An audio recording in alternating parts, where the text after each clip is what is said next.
La Biblia nos habla de un profeta llamado Elías.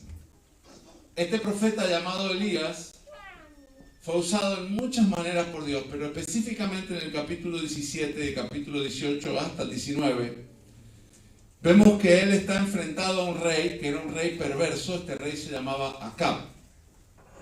Enfrentado no porque él buscara el conflicto, sino porque Acab era un rey perverso, un rey que hacía las cosas mal y estaba casado con una mujer que se llamaba Jezabel.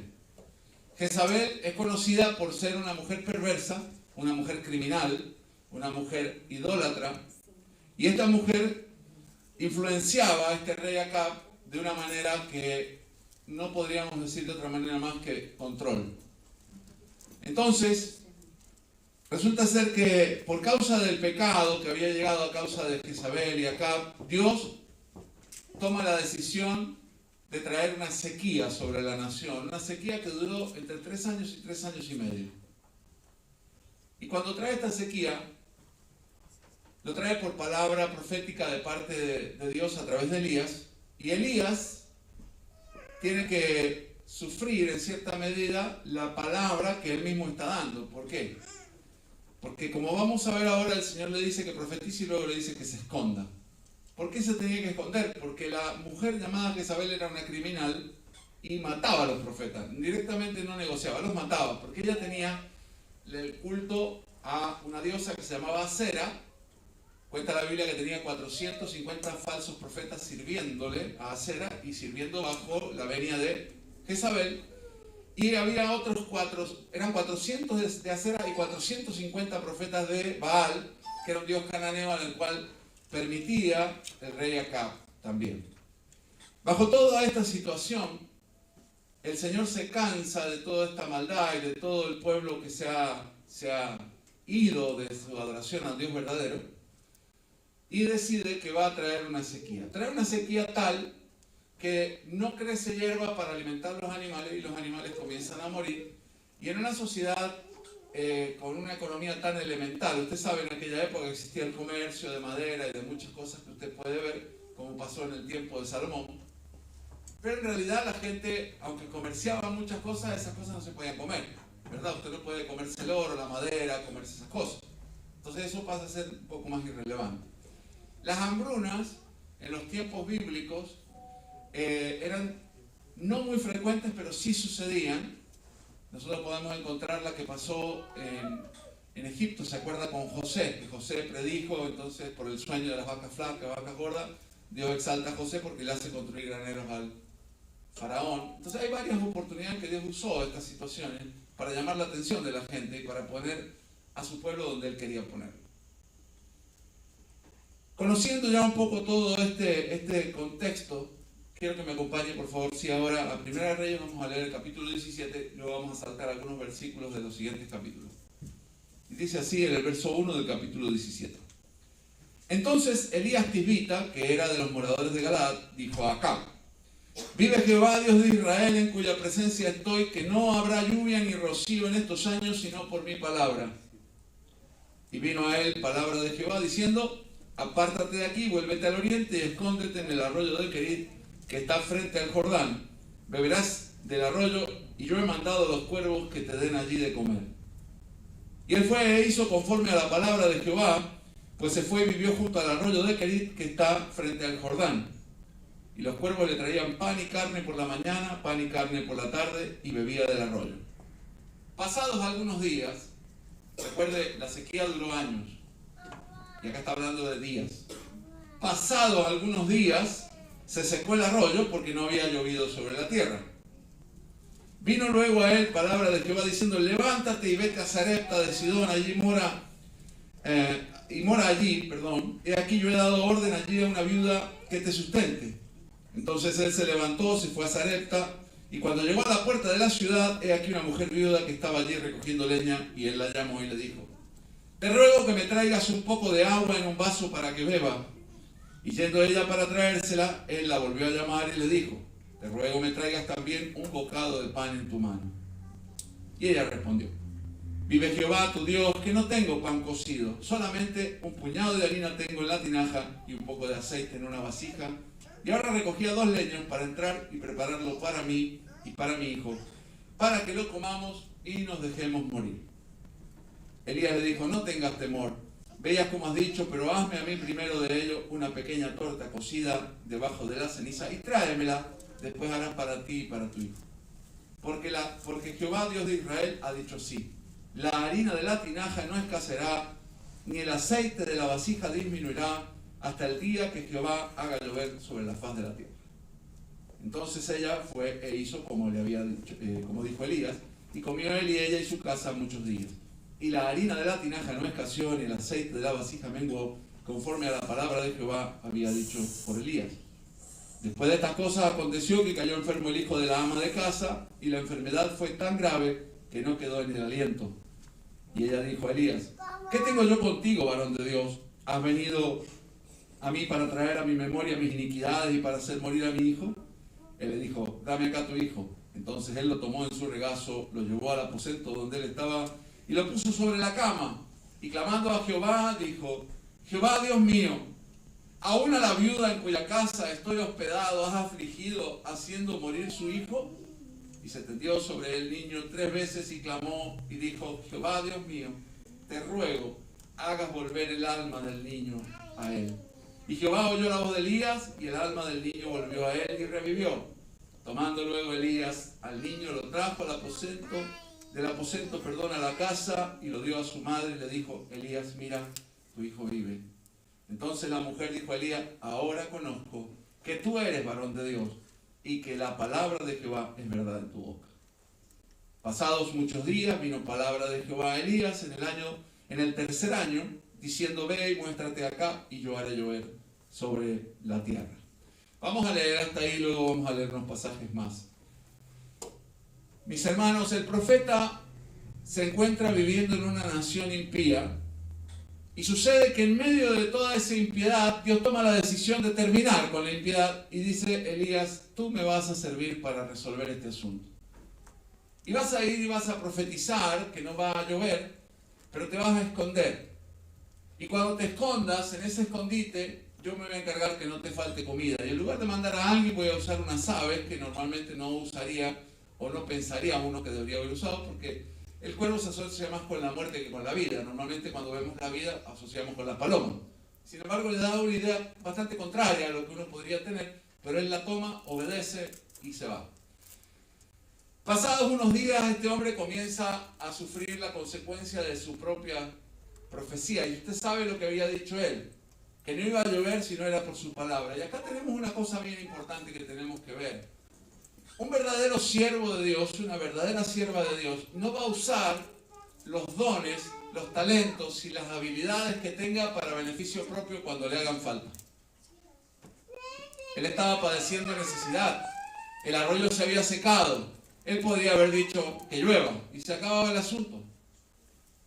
Él podría haber tomado la determinación, no sé si Dios lo habría obedecido, pero la tentación podría haber estado. Satanás se lo hizo a Jesús, le descendía estas piedras que se convierten en pan, porque él había estado ayunando. Cuando una persona sirve al Señor, no va a usar sus talentos, sus habilidades y sus dones para beneficio propio. No va a tratar de obtener ventaja, que es lo que intentó Satanás con Jesús cuando le dijo que mandara las piedras que se convirtieran en pan. No sabemos, la Biblia no registra si Satanás lo intentó con Elías, pero vemos que Elías no lo hizo. Elías no tomó esa determinación, y cuando usted ve esto se da cuenta que muchas veces las personas hoy en día podemos estar tentados también a tomar determinaciones de usar nuestra posición para una ventaja.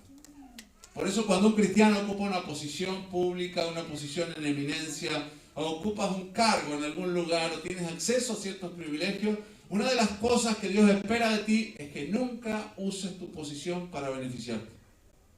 No importa que estés padeciendo tus propias decisiones. Tienes la posibilidad de tomar una determinación sobre tus beneficios, por ejemplo. Vemos esto mucho en nuestros políticos, ¿verdad? Están en el gobierno y ellos votan a subirse su salario y toman su privilegio para beneficiarse aún más. Quizás en tu trabajo se te ha confiado ser el gerente, ser el manager, ser la persona en integridad y en posición, en alto lugar y en alta estima, Y el diablo viene y trata de tocar tu corazón para torcer y dice, ahora usa tu posición para hacerte bien. Un verdadero siervo o sierva de Dios, donde quiera que esté, nunca jamás, aunque esté sufriendo, va a usar su posición para beneficiarse. Eso nunca lo olvide. Y esa es la primera cosa que aprendemos de este pasaje. Cuando nosotros miramos esta historia, vemos que Elías está sufriendo y lo vemos en la oración que hace cuando muere el hijo de la mujer. Cuando muere el hijo de la mujer, en el verso 20, dice, aún a la viuda. Cuando uno dice aún a la viuda, está queriendo decir que hay algo más antes. Señor, me lo has hecho a mí, me has puesto a mí en esta situación, y aún a la viuda también que me está hospedando, le haces esto. Muchas veces parece que Dios está cuidando a todos menos a ti. Y eso es una de las cosas que puede sucederte en la vida. Cuando empiezas a ver el dolor, como ahora en la pandemia, empiezas a ver gente que enferma y aún gente que amas o tus seres queridos enferman y a veces hasta algunos mueren. Y el diablo quiere tentarte para que tu boca empiece a poner una queja o salga la frustración. Y sabe, Elías sufrió, pasó esta situación. Jeremías, en un momento que sufrió, él dijo, no me acordaré más de él ni hablaré más en su nombre. Había llegado al punto Jeremías que dijo, yo no voy a profetizar más. Me cansé de esto, me cansé de ser el bueno de la película. Pero sin embargo, Jeremías dijo, no obstante, había un fuego en mi interior. Traté de sufrirlo, de aguantarlo y no pude. Cuando eres un cristiano verdadero, te vas a cansar igual, vas a sufrir igual y vas a pasar momentos en los cuales tal vez vas a ir al Señor y vas a decir, Señor, y también esto me tiene que pasar. Pero sin embargo, una de las señales de tu relación con Dios va a ser que de tu interior, sin que nadie te convenza, de tu interior mismo va a salir la convicción de que tienes que seguir.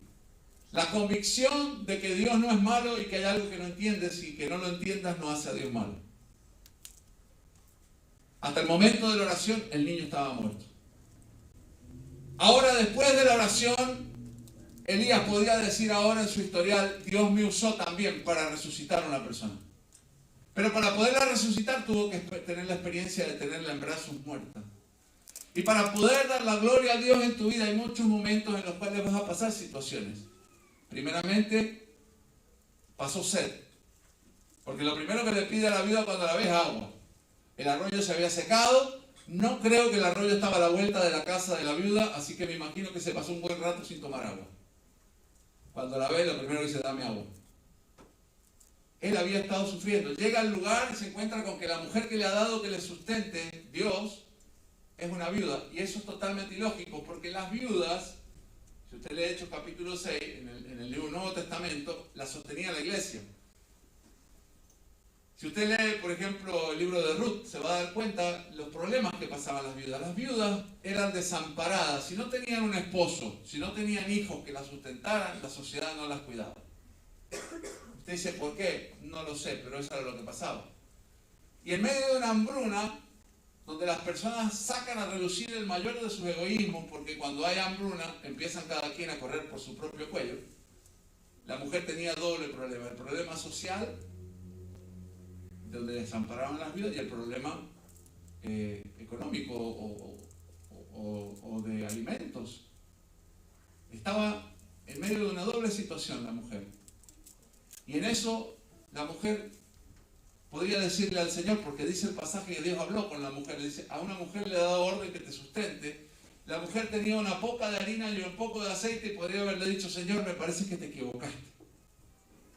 Me estás pidiendo que alimente a alguien y yo soy una viuda en medio de una hambruna y con la alacena vacía. Me parece que te equivocaste, Señor. Y sabes, muchas veces el Señor te va a pedir que hagas cosas con lo que no tienes.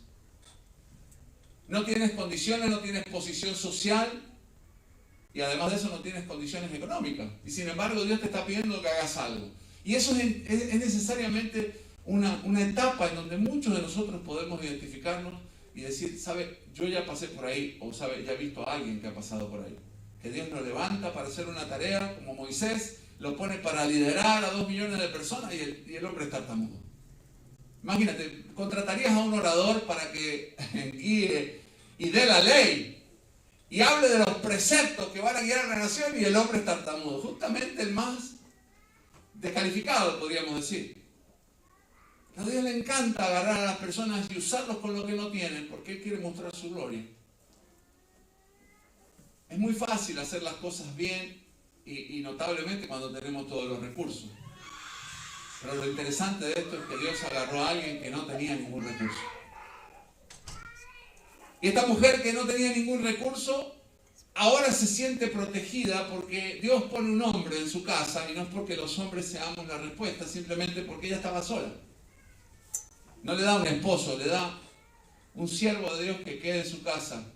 En aquella época, un siervo de Dios morando en tu casa era una honra muy grande. Entonces ahora esta mujer que recibió la orden de sostener, ahora podía ver la gloria de Dios, decir, entre todas las viudas de Israel, Dios me ha honrado poniendo al siervo en mi casa. Podría haberlo mandado a la casa de alguien encumbrado, y sin embargo buscó la más pobre y la más desamparada para ponerla y mostrar su gloria, de que la protección del profeta no venía de una mujer, ni de una economía o de una posibilidad humana, sino de Dios.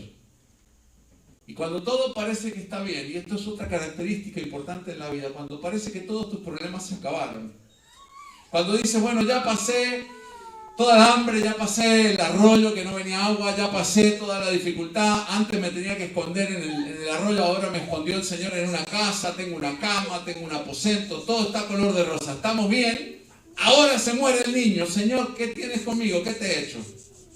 Señor, si estás tratando con el reino conmigo, ¿por qué te metes conmigo, Señor? Señor, si el pecado está allá afuera, si el COVID, pudiéramos decir una comparación, y no estoy diciendo de que es un juicio, ni quiero hablar de eso, pero si el COVID fuera el equivalente de la hambruna de aquel tiempo, tú dices, ¿y por qué se enferma alguien de mi casa? ¿Yo qué he hecho? Si yo te sirvo, yo voy a la iglesia. Si yo estoy haciendo lo que me dice, Señor, y estoy pasando hambre, necesidades y falta económica como cualquier persona, y en lugar de hacerme sobresalir de la modo fácil, lo haces de la modo complicado. Señor, ¿yo qué te he hecho?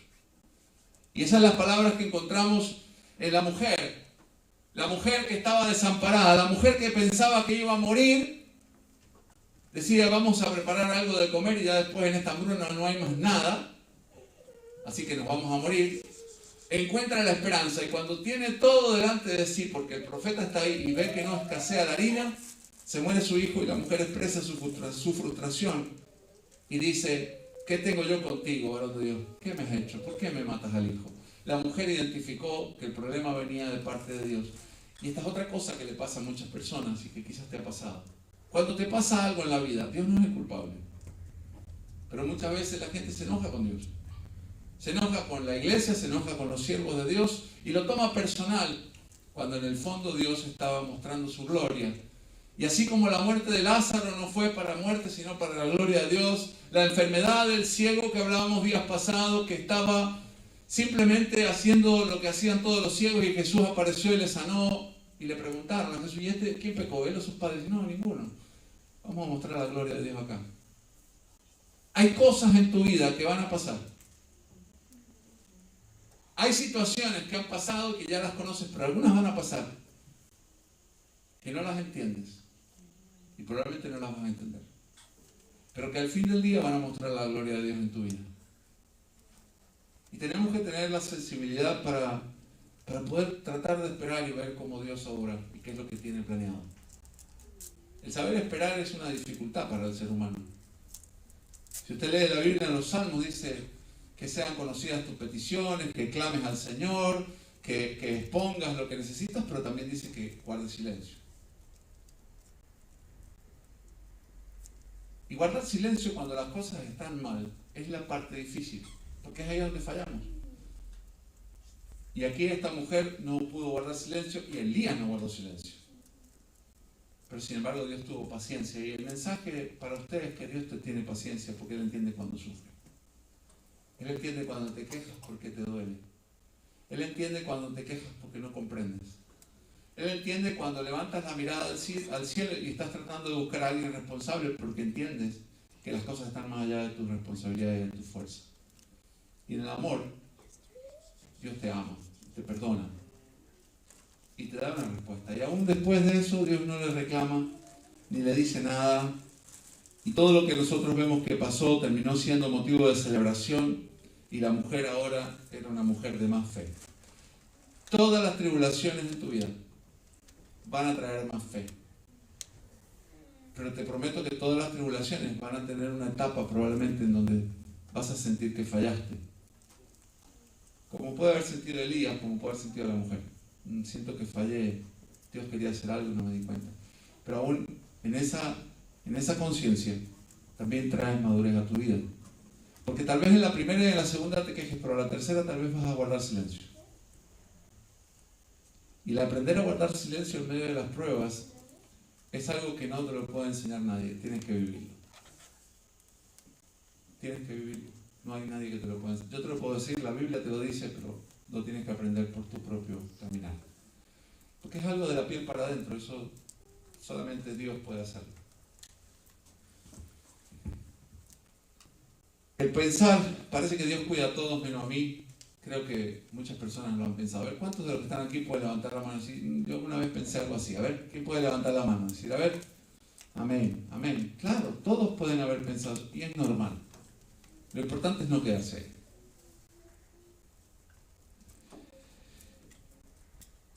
Es interesante, hermanos amados, cuando nosotros vemos que el arroyo se seca, vamos al capítulo 18.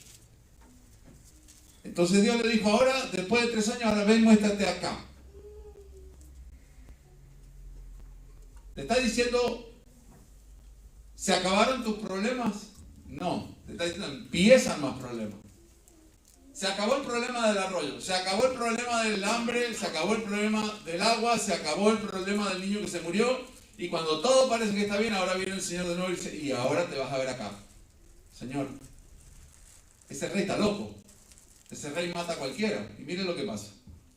Entonces, le dice, ven, muéstrate, verso 1 del capítulo 18, y haré llover sobre la faz de la tierra. Fue pues Elías a mostrarse a Acab. El hambre era grave. Era grave. Era grave. Y vamos a adelantarnos unos versículos del capítulo 18, verso 17. Cuando Acab vio a Elías, le dijo, ¿eres tú el que turbas a Israel? Eres tú eres el que nos has traído el hambre. ¿Por qué? Por haber obedecido a Jehová, porque en realidad Elías no tiene poder para nada, el que tiene el poder es Dios. Pero ahora el rey lo tenés frente a frente y encima de que lo tiene frente a frente, que está medio loco, el rey dice, ajá, eres el culpable. ¿Quién era este rey? Vamos a ver otra vez al verso 3. Verso 2. Entonces, el hambre era grave, verso 3, y Acab llamó a Abdías, que era el mayordomo del rey, ¿no?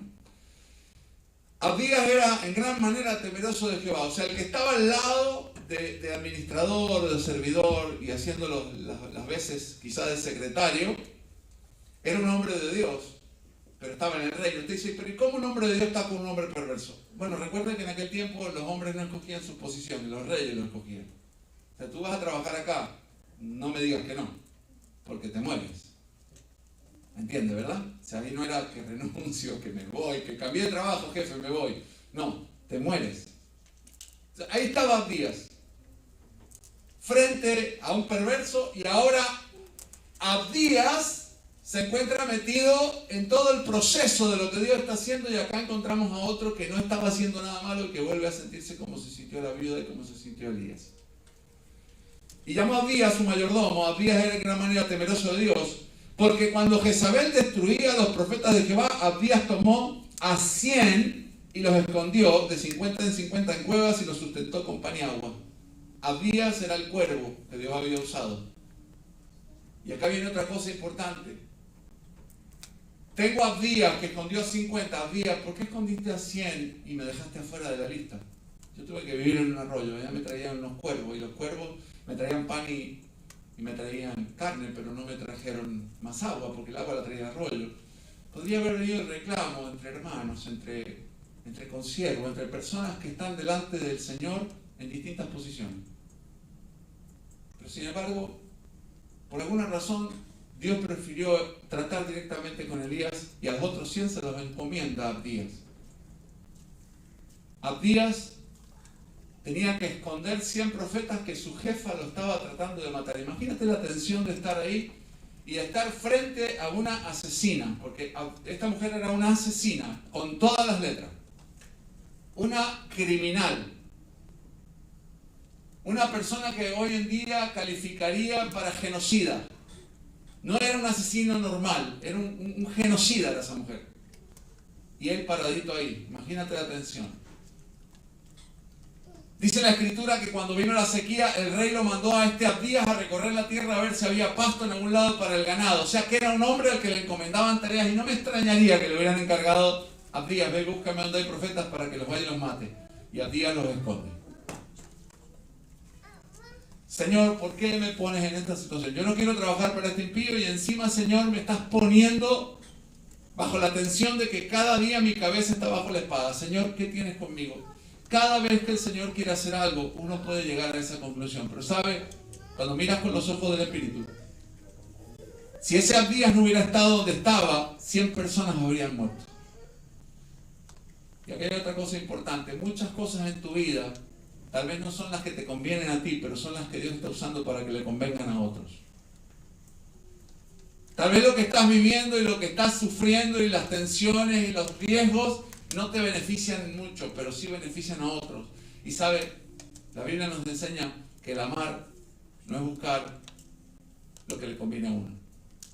Y el Dios de amor muestra su amor poniendo a las personas a hacer cosas que benefician a otros. Y yo no sé cuál sea tu trabajo, tu posición o lo que haces, y muchas veces haces cosas y dices: ¿y esto que hago en lugar de beneficiarme me mete en riesgo, me mete en lío, me meto en posibilidades de problemas? Y sin embargo, estas personas están recibiendo el beneficio y yo todo el riesgo. Pero ¿sabe? Así trabaja Dios. Este Abdías tuvo una bendición muy grande, y era estar puesto por Dios de nexo entre la autoridad celestial más alta de su momento, que era Elías, y la autoridad mundana más alta que había en ese momento, que era el rey y su esposa. Y él vino a estar en medio de eso. Una posición nada despreciable, una posición única. Pero ¿sabe? Cuando el Señor te pone en situaciones así, a veces tienes que apreciar la honra de que Dios te escogió para esa tarea. Muchas veces vas a ser la persona que está en el medio de dos situaciones que ni siquiera te convienen ni tocar ni mencionar, pero sin embargo Dios te pone ahí. Dios va a derramar sabiduría, Dios va a derramar un privilegio sobre tu vida para usarte. Y a lo largo de la vida vas a ver problemas familiares, problemas laborales, situaciones que muchas personas no pueden resolver, y Dios te va a poner en el medio. Y eres el jamón del sándwich. Y ahí estaba Abdías, escogido por Dios para ser el jamón del sándwich. Entonces, dice la Escritura que Abdías había escondido estos 100 hombres y le dijo a Acab, Abdías, como le decía recién: ve por el país, por la fuente de las aguas y por los arroyos, y ve si acaso hallamos hierba con que conservemos la vida de los caballos y las mulas, para que no nos quedemos sin bestia. Este Abdías era una persona a la cual le daban muchas tareas, y sin embargo Dios tenía una tarea más excelente. Dividieron el país. Entonces Acab se fue por un lado, por otro lado se fue Abdías, y yendo Abdías por el camino se encontró a Elías, y cuando lo reconoció se postró su rostro y dice: ¿no eres tú mi señor Elías? Y él respondió: yo soy. Ve a tu amo y dile: aquí está Elías. Pero él le dijo: ¿en qué he pecado para que me entregues a tu siervo en mano de Acab para que me mate? Miren cómo resolvía Acab las cosas, ¿verdad? Dice: ¿no le basta a Dios que salvé 100 profetas, que ahora me mete en otro problema? Ahora acabo de salvar los 100, me libré de Jezabel, me libré de todo, estoy en paz, estoy buscando pasto ahora. Trabajo nada peligroso, buscando pasto. Y el Señor me pone delante del profeta: Señor, ¿qué tienes conmigo? ¿Qué te hice? Señor, no me puedes ver tranquilo. Eso podría haber sido el pensamiento de este hombre, ¿verdad? Y yo creo que todos en algún momento nos hemos sentido así. Sentimos que nuestra vida entra en un reposo, estamos haciendo algo facilito, buscando pasto, no nos complicamos la vida. Y de repente todo se da vuelta y de un día para el otro estás metido en un lío. Dice, pero Elías, me estás pidiendo que vaya y le diga al rey que es un criminal, que te anda buscando hace 3 años y está enojado contigo. Que vaya y le diga que te encontré y mire lo que sucede, porque este hombre era un hombre espiritual. Y le dicen, ¿qué pecado? Verso 9 del capítulo 18. Vive Jehová tu Dios, que no ha habido nación ni reino a donde mi Señor no haya enviado a buscarte. O sea que el rey estaba ensañado con encontrarlo. Y todos han respondido, no está aquí, y reinos y a naciones él ha hecho jurar que no te han hallado. Mire, era un hombre que estaba dispuesto a ir a la guerra con otras naciones si escondían a Elías. Mire lo enojado que estaba con Elías. Todavía no sucede el encuentro que le conté recién, que Dios le dijo, ahora ven, muéstrate a Acab, a Elías. Y en el encuentro, que podría haber sido directo, lo mete a Abdías de por medio. Abdías dice, no me metan en esto, yo no quiero esto. Porque mira lo que sucede. Acontecerá, dice el verso 12, palabras de Abdías, que luego que yo me haya ido, el Espíritu de Jehová te llevará a donde quiera, a donde yo no sepa, y al venir yo y dar las nuevas a Acab, y no hallarte me matará. Tu siervo teme a Jehová desde su juventud. ¿No ha sido dicho a mi Señor lo que hice cuando Jezabel mataba a los profetas de Jehová, que escondí 100 varones de los profetas de Jehová, de 50 en 50 en cueva, y los mantuve con pan y agua? Y ahora dices tú, ve y di a tu amo, aquí está Elías, para que me mate. Pero que todo lo que he hecho para Dios no sirve. Pero todo lo que he servido no sirve. Parece que Dios lo único que quiere es mi mal. Y sabe, esa es la sensación que tienen muchos cristianos cuando su mente está limitada y su vista espiritual es corta. Si dices eso, es porque no puedes ver lo que Dios quiere hacer. Y este hombre no podía ver lo que quería hacer Dios. ¿Sabes? Yo conozco que Dios puede hacer lo que quiere, llevarte de aquí para allá. Y si usted lee toda la historia, dice que más adelante, cuando sucede el milagro, este Acab, de ser un enojón, se vuelve una persona obediente. Su esposa no, pero Acab sí, al menos al momento del profeta. Y el profeta le manda al rey que se vaya en su carro, porque va a venir una lluvia fuerte, y el rey obedece. Y Elías, dice la escritura, por el poder de Dios va corriendo y llega antes que el hombre con el carro. Usted dice, ¿cómo es posible? Es muy sencillo. Primero, el poder de Dios está de por medio. Segundo, los carros andan por los caminos. Él podía haber ido a campo traviesa. Sea como sea, llegó antes que el rey. Pero Dios tiene el poder de hacer cosas sobrenaturales. Y una de esas es desaparecer a una persona. La Biblia en el Nuevo Testamento habla también de Felipe cuando se presentó al etíope, que el Señor lo arrebató. No es nada extraño, es conocido. Y este Abdías sabía cómo trabajaba Dios. Pero aún sabiendo cómo Dios trabajaba, tuvo su momento de mente nublada. Y yo quiero pedirte en este día, que si estás pasando por un momento de mente nublada, donde has servido al Señor por mucho, donde has hecho grandes cosas para el Señor, algunas ni siquiera son conocidas y otras tienes que preguntar si las conocen porque tal vez nadie ni le prestó atención. Pero Dios sí le prestó atención. Y Dios no te pone donde estás para matarte. Dios no te pone donde estás para avergonzarte, ni estás en esa situación porque Dios se ha olvidado y te quiere abandonar, sino que Dios te está honrando y usándote para algo que va a dejar tu nombre marcado en la historia. ¿Sabes? En la historia hay gente que vive, se muere y no hay más memoria de ellos. Ni siquiera sus hijos le enseñan a los hijos de sus hijos y los hijos de sus hijos menos. Entonces 3 generaciones no se sabe de dónde viene tu sangre.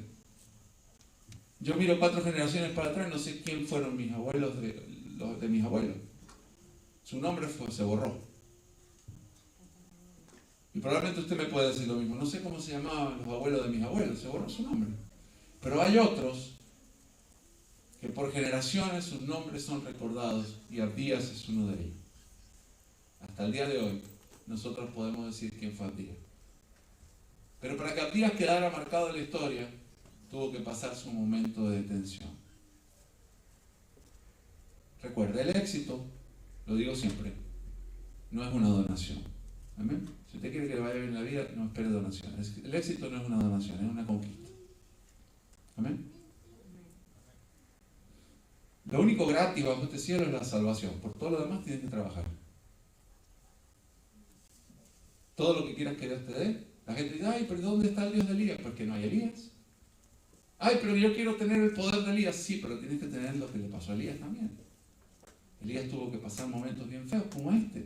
Y está registrado en la Biblia, porque la Biblia es un manual de honestidad. La Biblia no te esconde los defectos, no te esconde los errores de las personas, te las muestra humanas para que puedas identificarte con ellos y darte cuenta que aún un hombre común como Dios tomó a Elías y lo usó, o Abdías, fueron usados para grandes cosas. Dios puede hacer eso contigo, pero si sufres, es parte del paquete y no tienes que sentir que Dios te abandonó o que Dios es un Dios tirano. Simplemente entiende que las cosas de Dios muchas veces van a causar incomodidad. Tenemos la idea de que cuando venimos a Cristo entramos a una especie de paraíso y nos ponen una palmera personal, un cocotero, y ahí estás tranquilo hasta que venga el Señor a buscarte. Eso no es verdad. En el mundo tendréis aflicción, dijo Jesús. Así que cuando tengas aflicción en tu vida espiritual, cuando tengas aflicción por hacer lo bueno como Elías o Abdías, es normal. Así funciona esto. Los justos sufren también. Tenemos la idea que los justos no sufren. Los justos sufren también. Y a veces más por ser justos. La Escritura dice, mejor es que padezcáis haciendo lo bueno que lo malo.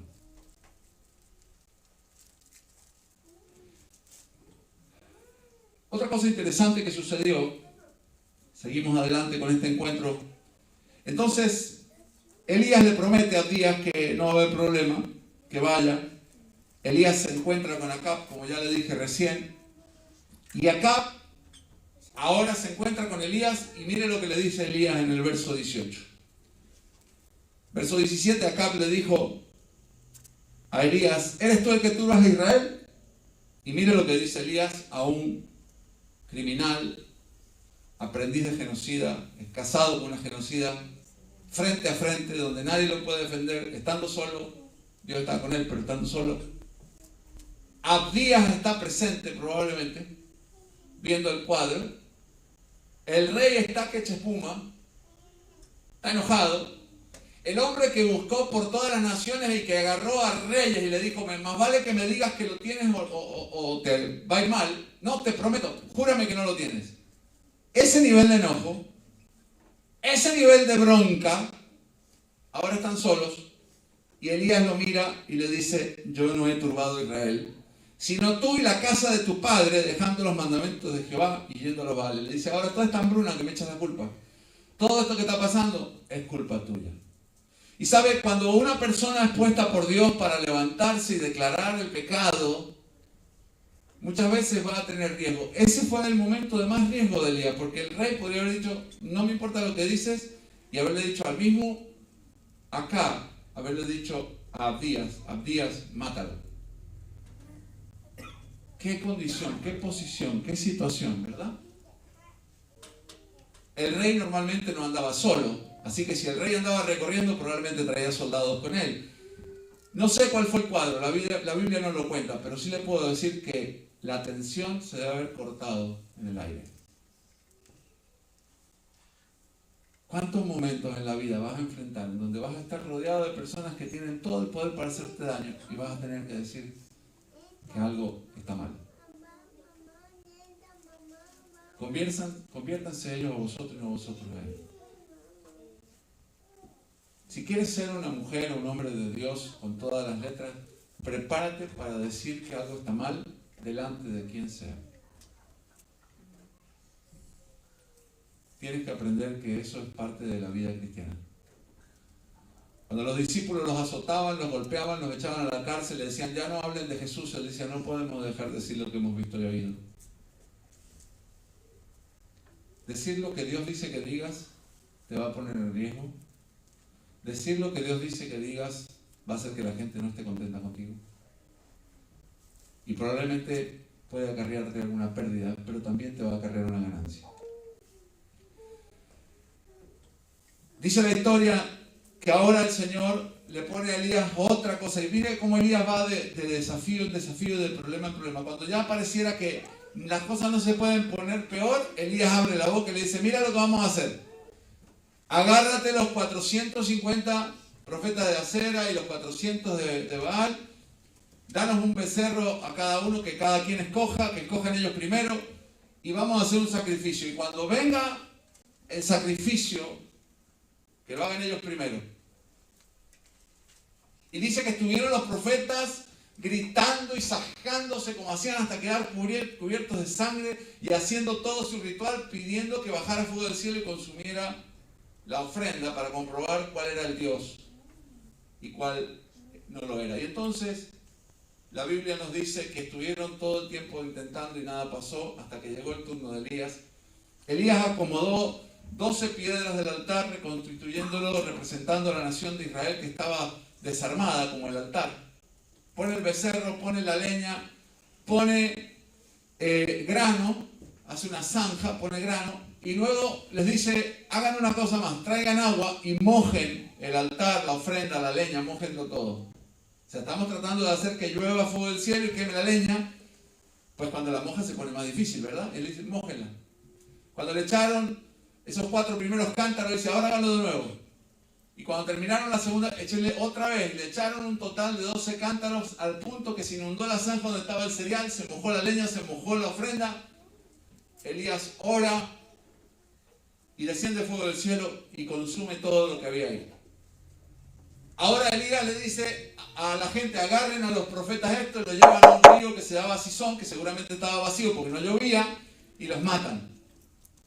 Cuando todo parece haber terminado, el rey Acab se le acaba la bronca y dice, sí, verdaderamente todo el pueblo dice, Jehová es el Dios de Israel. Ahora Elías dice, me voy para mi casa. Y cuando había dicho, me voy para mi casa, se acabó todo esto, se arregló el problema, ya va a llover. Resulta ser que le dice, vete a comer, vete a tomar algo, le dice al rey, cuando Elías le dice esto, porque va a llover, viene una gran lluvia. No había una nube. No había una nube. Verso 41 del capítulo 18. Entonces Elías le dice a Acab, sube, come y bebe, porque una gran lluvia se oye. Escuche esto. Una gran lluvia se oye. Mira Elías al cielo, Acab, todos los que estaban ahí, ni una nube. Prestan atención, no escucho nada. Este hombre está loco. Elías profetiza cuando no hay una nube. Elías profetiza sin haber orado. Elías profetiza. Y sabe, el hablar en fe no tiene que ver con las evidencias, tiene que ver con lo que crees. Y sabe, cuando estás en medio de situaciones difíciles y los impíos te rodean y has visto la gloria de Dios, aunque sea una vez, como pasó ahí, no tienes que envalentonarte y tratarlos mal, sino tienes que seguir actuando con la misma consecuencia y la misma integridad que habías mostrado hasta ese momento. Pero comenzar a hablar en fe. Y entonces Elías habla en fe y le dice, una gran lluvia se oye. Hay una nube. Y entonces Acab, que lo quería matar y todo, se vuelve obediente y se va. Cuando llega a casa le cuenta a la esposa, la genocida que le decía, y la genocida dice, si mañana no está este otro muerto, me dejo llamar Jezabel. Lo dice con otras palabras, pero de eso se trata. Y dice la Escritura, si me acompaña, que habiéndose declarado esto y habiéndolo predicado, ahora resulta ser que Elías le da miedo y le da un gran temor y se esconde y se siente solo. Y sabe una cosa, en medio de toda esta situación, te vas a sorprender, pero en la vida muchas veces vas a haber pasado batallas enormes, como la de los 400 profetas de Acera, 450 de Baal. Pero a veces el diablo prepara algo pequeñito en tu vida. Y dice, pasé cosas terribles en mi vida y tuve valor. ¿Cómo es posible que ahora perdí la fe, la confianza y esta pequeña cosa que me pasa me pone miedo? ¿Cuántos han pasado grandes historias en su vida y las han superado? ¿Cuántos pueden decir, sí, yo he pasado momentos horribles? Y después han visto que algo pequeño te pone miedo. Escuchen, 450 profetas de Baal, son 450 personas. Más 400 de Acera que tenían cuchillos, porque se sacaban, así que estaban armados. El rey, el pueblo, un montón de gente del otro bando, y tú solito con un montón de leña. Desciende fuego del cielo, se consume. Ahora todos se cruzan de la línea. Ahora ya no estás más solo técnicamente y el rey está de tu lado. Y ahora resulta ser que una sola persona te pone a correr. En la vida espiritual, muchas veces te vas a encontrar con situaciones en las cuales superas grandes batallas y una pequeñita el diablo la logra poner de una manera que te pone miedo. Para no comenzar la historia más larga, Jezabel terminó muriendo. Jezabel, dice la escritura, que fue arrojada por una ventana y cayó y murió y unos perros se la comieron. A la genocida murió de una manera horrible. Y él fue librado. Pero antes de que suceda esto, dice la historia que Elías manda a uno de sus colaboradores que vaya hacia el lado del mar y mire si llueve, si viene una nube o algo. Y cuando vuelve le dice, no, hay buen clima, no pasa nada. Vuelve otra vez y él seguía orando. Dice que él estuvo orando, la Biblia relata que se puso postrado de rodillas con la cabeza en sus rodillas. Eso quiere decir que se puso como una bolita, como posición fetal casi. Elías orando. Yo no sé si era espiritualidad o frustración o dolor o angustia, pero él estaría diciendo, Señor, más vale que llueva. Llovió fuego del cielo, pero ahora necesitamos agua, Señor. Y por último, aunque las cosas se vean pequeñas, Dios las puede hacer grandes. Y no importa los que se levanten, no importa el prestigio de malvados que tengan, cuando todo pase ellos van a terminar mal y tú vas a terminar bien. Y como fin de la historia, podemos decir que si hablamos de la vida de Elías, Elías pasaba de angustia en angustia y de problema en problema. Sufría como usted y como yo, le dolía como usted y como le duele a mí. Pero a la larga, al igual que Abdías y otros, su nombre quedó escrito, no porque ellos fueran mejores, simplemente porque creyeron. Puedes vivir la vida cristiana de manera que seas olvidado o de la manera que seas recordado. De tu parte decides eso, eso es tu decisión. Pero Dios siempre te va a estar dando oportunidades para que dejes una marca. ¿Quieres ser un anónimo? Adelante. ¿Quieres huir de las responsabilidades? Adelante. ¿Quieres poner otras prioridades? Adelante. ¿O prefieres ser una persona que enfrenta y de la mano del Señor vence? Eso es lo único que te va a dar un testimonio. Es lo único que te va a dejar paz. Y cuando mires para atrás, vas a poder mirar y decir, he peleado la buena batalla. He corrido la carrera. Por lo demás me está guardada la corona de justicia, el cual dará el juez justo a todos los que aman su venida. Recuerda, el éxito no es una donación. A Elías lo conocemos como un gran siervo de Dios, pero nadie le regaló nada. Todo lo que Dios le dio para que estuviera en su vida y en su historia, él tuvo que poner de su parte. La gloria siempre para Dios, pero el valor lo tuvo que poner él. Lo mismo con la viuda, lo mismo con Abdías, lo mismo con el que iba a correr a ver si había buen clima. Lo mismo va a pasar con usted. Usted decide qué hace con la vida, si la vive como cobarde o la vive como valiente. El Señor quiere hacer grandes cosas con usted. Amén. Vamos a orar.